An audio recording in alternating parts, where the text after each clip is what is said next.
Hello guys, this is your boy Alex from the Time Rift. I just got top 16 at the Mexico City regional this past Sunday. I was using Android 21, like one pretty much my favorite character from out of the series. I also like the deck. Uh, the main reason I decided to use her is because I like her and I like the deck style, the deck gameplay. That's all. There's nothing really much into it. I also thought that maybe it could be a decent, like, quote unquote, tech, where I don't know how you, sorry, a meta card because of stuff like the Namekians, but I don't know, that the Namekians thing is probably just like opium on my end because I didn't go to see any at all. But yeah, the main reason I decided to use her is because she's my favorite character. I like the deck, and that's pretty much it. I wanted to share my deck profile with you guys. Again, sorry if my camera quality and the setup is not the best. I'm still working on it because of work and other stuff. But yeah, I wanted to share my deck profile with you guys, so I'm going to go ahead with it. First of all, we have like the standard Android 21 stuff, the 4 copies of the 8 drop, 4 copies of the Energy Exhaust 1, pretty much mandatory. Then we have 3 copies of the 4 drop double striker and stuff. I think 3 is pretty much like the good number. Feels like it's not too much, and this is like, I feel like you see decently often. It's not like too much, too less. Like, I think it's fine at 3 copies.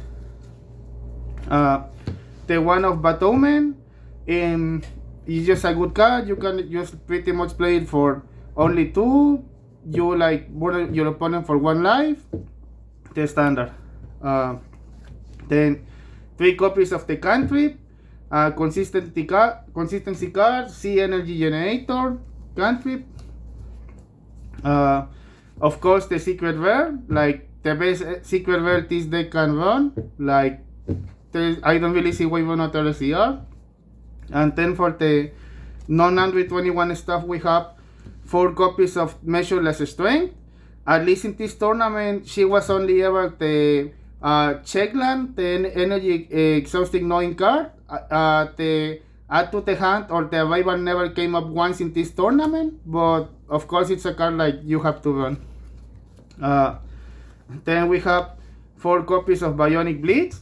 The best one drop in this deck because it can add like 90% of your deck. C Energy Generator. Pretty good card. Then we have 4 copies of Let the Battle Begin.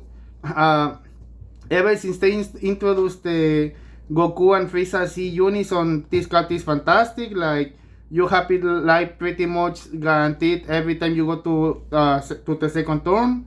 Counterplay, it's also a blocker or 15k beater. Like, this card is really fantastic, and especially in this meta that there's a decent amount of like 4 drops or lower with the stuff like the Gammas or Red Vegeta, excuse me, stuff like that. I think this card should be run at 4 copies. I wouldn't run any less. Then we have 4 copies of Defending Friends. Searchable Floodgate in this deck. For blue, stuff like that. You know, like the usual. Then we have 4 copies of Aeolic Prospect. I think that this card is pretty much like a quote-unquote mandatory card in blue decks right now because of how the meta is. Like, it's fantastic against stuff like Red Vegeta. You can stop the early aggression. It's also pretty good against Zamasu on the early turns and against stuff like Black. It's just a good card overall, and I think that 4 copies is like pretty much guaranteed. Like, even if it's just like 2 on the main deck, 2 on the side deck, but I think this card should be run on 4, and I decided to run because in this deck, like, it's blue, you can have it live on turn 2 with the C Unison, so I don't see why not. Then I have 1 copy of Book Confrontation with Another Heart. This card is pretty nice, I like it, but I didn't really went for more copies because of, like, I still don't feel like The deck space is pretty tight because it was only 52 cards, and pretty much I wanted to try it at least one copy, and it actually came out in one of my matches, which it was an SS3 reboot. I'm going to go with my matches later, and it was pretty fine. It was not really outstanding or underperforming, but it's just a card that I like it. Wanted to see how it did, and it did fine. Like, no complaints. Then we have only 2 copies of Pilaf Shu and Mai. The main reason I got only 2 copies is because I only had 2 copies on my own. Like at the time of the tournament, I only had 2 copies with me. I was supposed to get 2 more copies with a friend that was supposed to give them to me at the tournament, but sadly my friend was not able to go to the tournament, and I was stuck with only 2 copies. And I know that you are going to say like, but hey, why didn't you just buy like 2 more copies or something before the tournament? And the thing is, at least here in Mexico, these kind of cards are like really hard to come by. So I even tried to look like at the tournament, and nobody had them for sale. So trying to get more copies before the tournament was not really an option, and I was stuck with 2. Thankfully, I always wait for like the last day or something to like the checkup, and I managed to get at least 2 copies instead of 4. But yeah, I would have liked to run at least 3 copies. Maybe I would have got the Majin Buu for like a 3rd copy of Pilaf Shu and Mai, because 2 copies did fine, but I certainly would have wanted to run more copies of the card. Then we have 2 copies of Hoop, the fantastic bomb, like for 2 energy, tilt decay, double strike, removes cards. Like, it's pretty great against C energy focused decks. Like a really nice bomb. 2 copies of Son Gohan Rare. I used to think that this card was fantastic for the most time. This tournament, I think that the card, like, I not going to say it was bad, but it didn't perform as good as I was expecting. Maybe I was thinking that I would cut it down to 1 copy instead of 2, but I don't know. I will have to keep testing it. The card came up once, like the C energy effect, and that was it. But yeah. Then for the super combos, I have 3 Android Tech and 1 Android 17 and 18. Originally, I was using 3 copies of Bionic Blitz, the Android 18 blue-green one that makes opponent bottom deck 1 card because of the Zamasu deck that decks you out, and I felt that the draw was going to be like something bad for this deck. But the night before the tournament, I was like, no, you know what, I'm going to go back to the Android 8, and it was the best decision I made, because I always needed the extra draw, and it always came out like really clutch. So yeah, I'm probably going to stick with 3 copies of this and 1 of the Android 17 and 18. This one performed like the usual. It was really like nice, not really like broken, but not underperforming. I will keep this super combo ratio. Then we have 4 copies of Dimension Magic, the usual for blue. Then one of my tech was mind decking Goku's Kamehameha Deflection. I think that this card is fantastic, given how Red Vegeta is spamming fall drops into the board. Against Gamma, you can use it to stop the dual attacker Gammas. Black also has some fall drops that you can KO with this. I think the card is pretty nice, pretty good to like at least side deck it, but I wanted to main deck it. And I know that you guys are going to be confused, because there is 2 cards that I decided not to run in this deck. And one is the Majin Buu Agent of Destruction Unison. So I'm not going to say that the card is bad or something, because the card is great. I'm not going to deny that ever. But at least in this meta that I was testing so far, I noticed that most of the time, maybe it's just because of the way I played the game, or this deck in particular, or it could be just me being bad. I'm not going to deny that maybe I'm just crazy. But I felt that most of the time that I do the Unison, it stayed on my hand or even became an energy, because by the time that I was able to play it, I felt that since my opponent was going into 4 or even 5 energy, and I was going to drop it, I felt that he was not going to be impactful enough, and I felt that it was probably better to just leave energy more energy open to defend with like prospect, Android 18 counterplay, defending friends, etc., instead of just playing the unison. So I took the risk and I said, you know what, I'm going to play this tournament with the Tebu unison. I'm going to see if I regret it.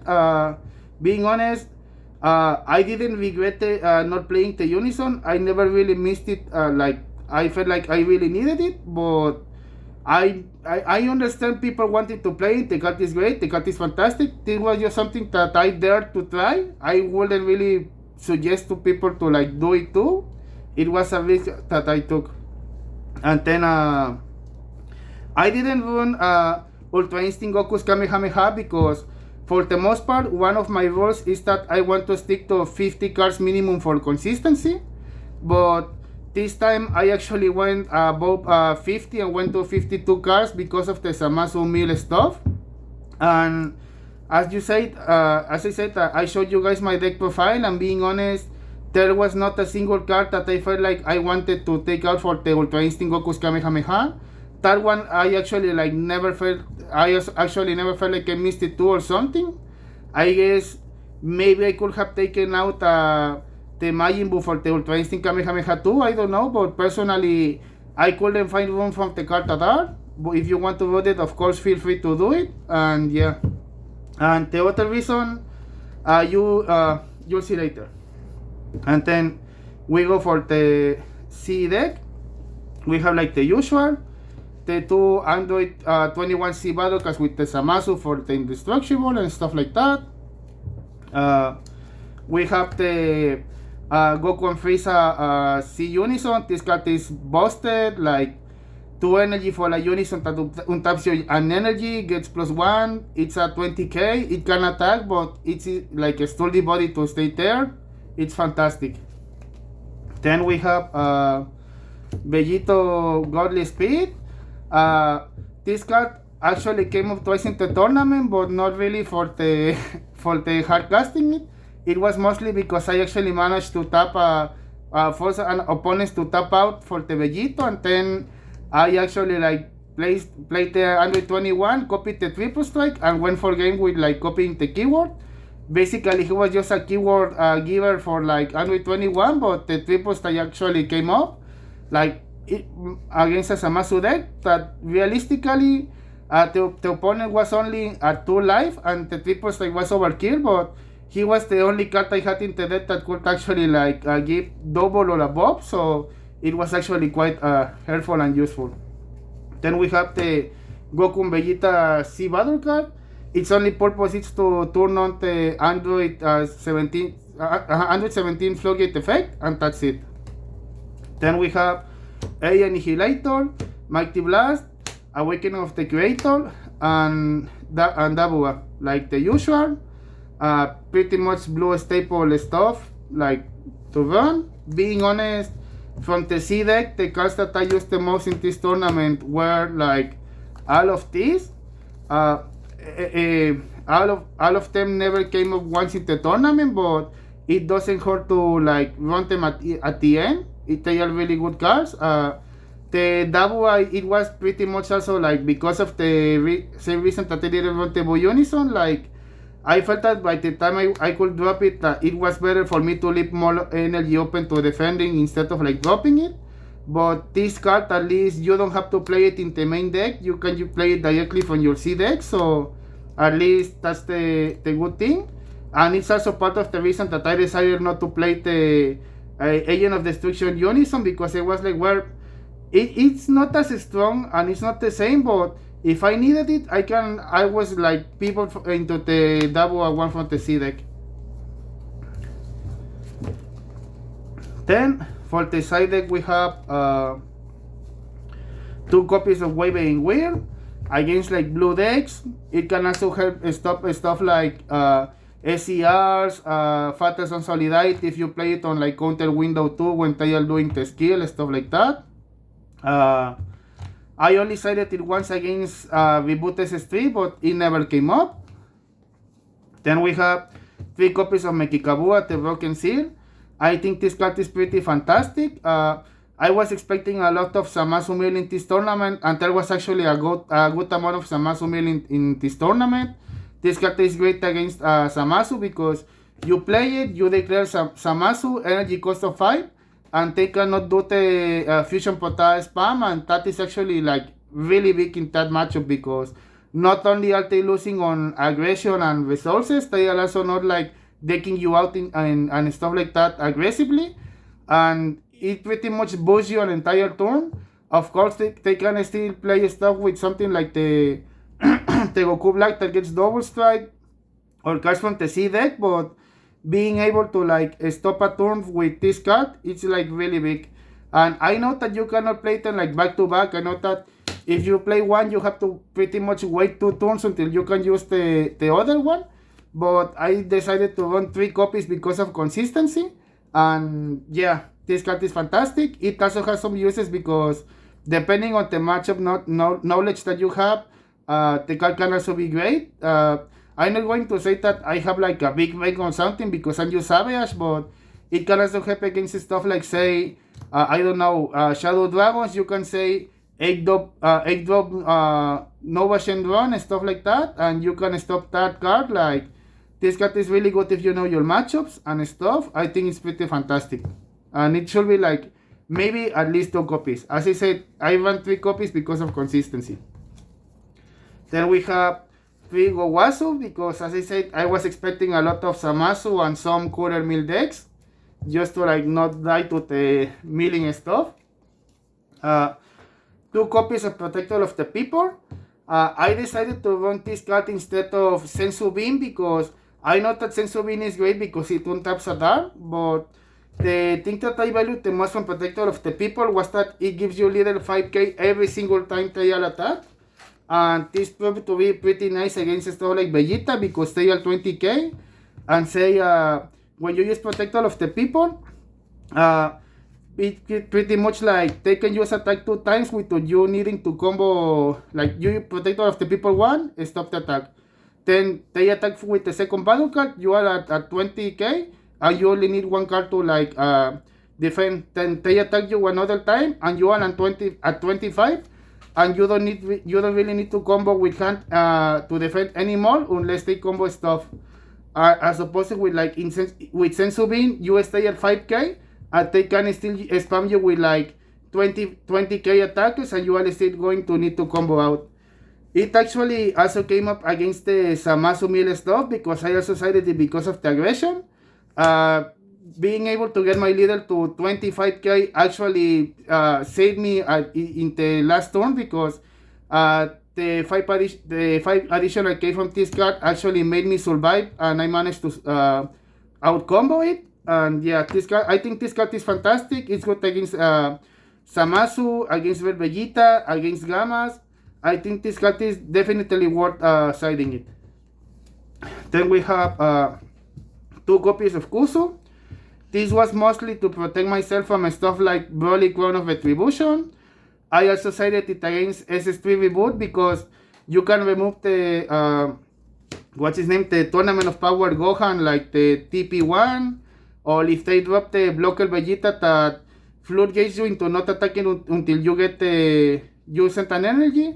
You can just like play it, you get rid of the Vegeta, you get rid of 1 card in their hand, and you can pretty much like outgun your opponent like this.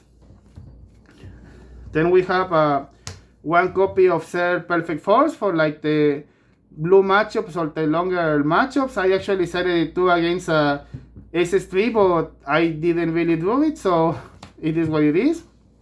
And then 2 copies of Tapion Unison.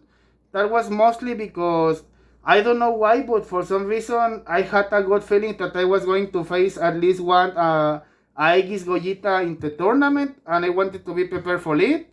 My gut was completely wrong, by the way. I never played a single Aegis Gogeta one in the tournament, so it was pretty much a dead slot on the side deck. Maybe you could take side deck, stuff like Demigra, the one that kills battle cards if your opponent has 3 or less energy, to use it against the Gammas. Maybe that was a better decision, but as I said, I wanted to have something against Aegis Gogeta because something told me that I was going to face it, but I didn't. Uh, for my matchups, I played against SS3, SS3 Reboot, two Gammas, which were my only losses. One of them being the player that got second place at the tournament. He was the runner-up. I also played against Milsa Masu, and then I also played against Pansino, like the new promo one. That was because ahead of the tournament, they confirmed that she was going to be legal for the tournament because the way they worked at the regional was that if the card was available on the database of the Bandai TCG Plus app, the card was going to be legal for the tournament. Pansino was actually like showing in the database, so they allowed the card to be played despite the card and the website saying April 1st. Being honest, that was like a surprise, but thankfully, since the shout out to the lockout, he holds tournaments, I managed to get to see how the deck plays, and I had a decent notion of what to like expect or what to cite against it because I never played against the deck before. So basic lockout live streams helped me out doing that, and I managed to control before the deck got out of hand.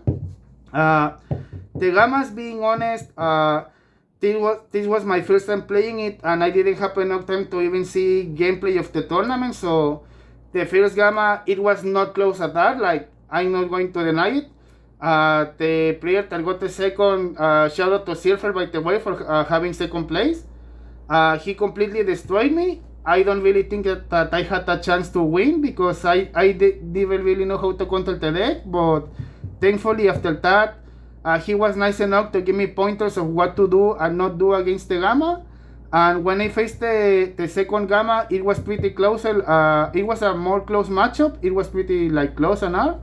But at the end of the day, I lost because I was nervous because of my loss against the Cypher, the second place player with the Gammas and stuff. And it was like, I feel like I'm going to lose again. I was pretty nervous.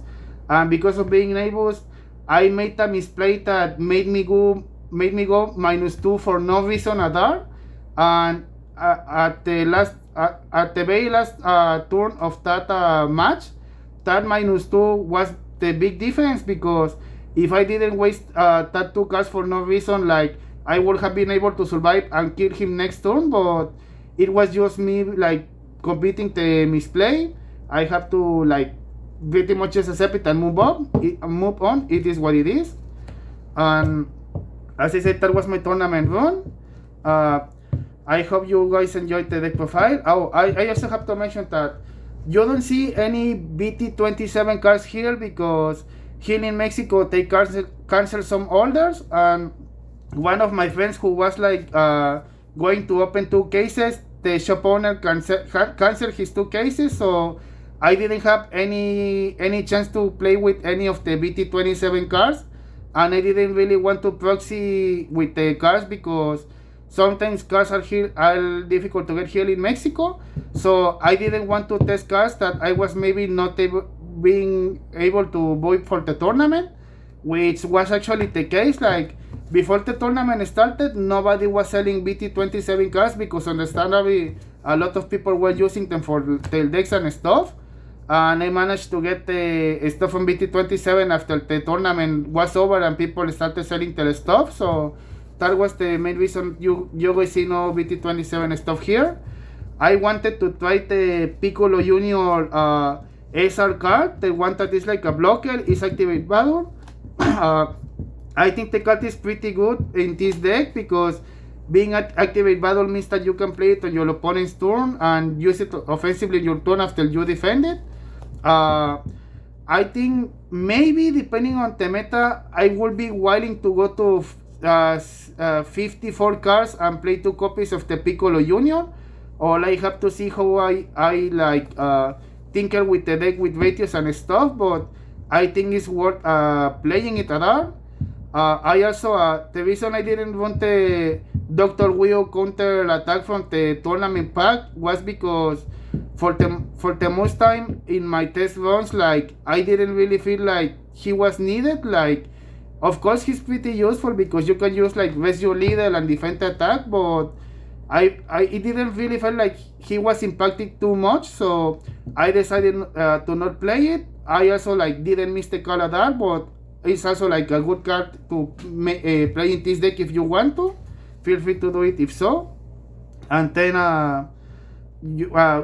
just to finish, I want to do a big shout out to the DBS Boeos gang, Kevin Cavignan and Cody Botek. I really want to apologize if I botch your guys' names because, as you guys know, English is not my first language, so sorry if I butcher your names.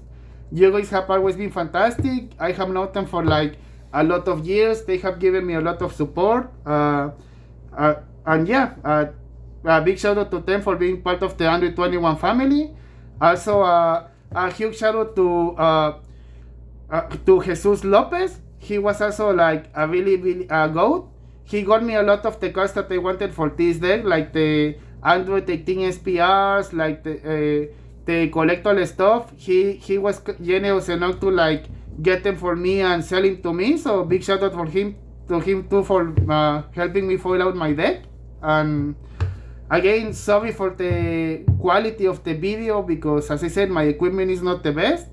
And I also feel sorry and want to apologize if like maybe my description or my deck profile video is not like super polished or super good because it's been like 5 or so years since I made a deck profile after a tournament run. So if you have any doubts about like my matchups or something like cards that I played or I would want to play, like feel free to reach out to me, or if you have any suggestions or stuff you want to know about my tournament run, feel free to like comment in the questions or message me. I will be more than happy to like answer all of your questions.